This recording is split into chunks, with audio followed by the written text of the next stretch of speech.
এর বাইরে কিছু টেন্স আছে, এর বাইরে কিছু কাজ আছে, যেমন ধরো চিরন্তন সত্য, হ্যাবিচুয়াল ফ্যাক্ট, সাইন্টিফিক ট্রুথ, এই সত্যগুলো থাকলে এগুলো টেন্স চেঞ্জ হয় না, সবাই জানি, ওটা যা আছে তাই থাকে, এগুলো তো আর লেখার দরকার নেই।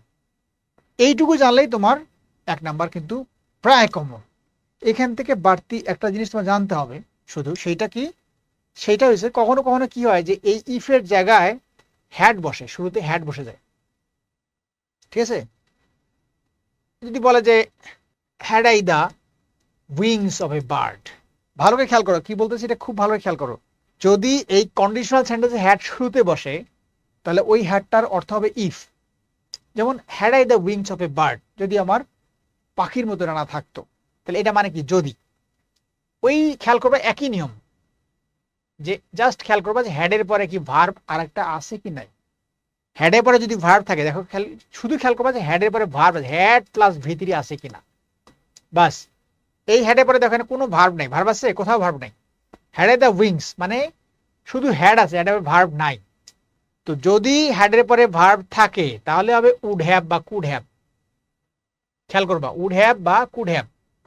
আর যদি শুধু হ্যাড থাকে, হ্যাডের পরে কোনো ভার্ব না থাকে, তাহলে হবে শুধু উড বা শুধু কুড, শেষ, আর কিছু লাগবে না তোমার, উড বা কুড হবে। তাহলে উড বা কুড থাকলে শুধু হ্যাড হবে, আর শুধু উড হ্যাভ থাকলে কি হবে, হ্যাড প্লাস ভি3 হবে, আবার হ্যাড প্লাস ভি3 থাকলে উড হ্যাভ হবে। এই ক্ষেত্রে খেয়াল করবে একই জিনিস, হ্যাডের পরে কোনো ভার্ব নাই, তাহলে এখানে আনসার হবে কি শুধু উড।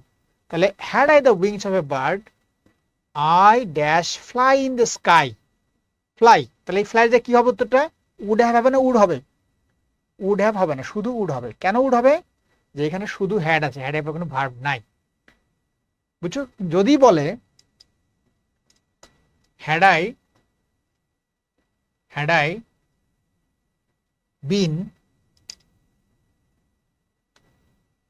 এ কিং, যদি বলে had I been a king, দেখো যে হ্যাডের পরে বিন একটা ভার্ব যুক্ত হয়েছে, তখন আনসার হবে উড হ্যাভ। এইটুকু যদি বুঝতে পারো, যতটুকু বললাম বুঝতে পারো, তাহলে এখান থেকে কোশ্চেন যেভাবেই করুক 1 নাম্বার তুমি পাবা।